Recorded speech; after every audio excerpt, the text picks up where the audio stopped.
இன்றைக்கு எந்த திட்டமும் புரட்சித் தலைவி அம்மா அவர்கள் நெய்வேலியில் உடைய பங்குகளை தனியாருக்கு தாரை வார்க்கின்ற ஒரு சூழல் ஏற்பட்ட பொழுது புரட்சித் தலைவி அம்மா அவர்கள் அதை எதிர்த்து குரல் கொடுத்து அந்த பங்குகளை தமிழக அரசே வாங்குகிற ஒரு நல்ல சூழலை மாண்புமிகு அம்மா அவர்கள் உருவாக்கினார்கள்.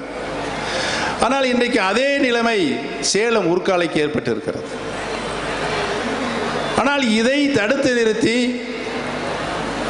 நாட்டுடைய பாரத பிரதமருக்கு சென்று கலந்து பேசி அது தமிழக அரசே வாங்குகின்ற ஒரு சூழலை இன்றைக்கு இருக்கின்ற முதலமைச்சர் செய்யவில்லை.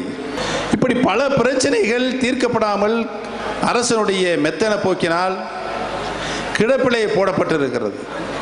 2000 ஃபைலில் கையெழுத்து போட்டுன்னு பெருமையாக சொல்கிறார் எடப்பாடி. அது நார்மல் ரொட்டீனாக நடக்கிறது.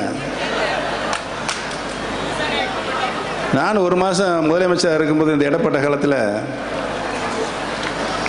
2000 இல்லை 3000 4000 ஃபைலோட கையெழுத்து போட்டுருக்கு. அதெல்லாம் பெருமை இல்லை, சாதனை இல்லை.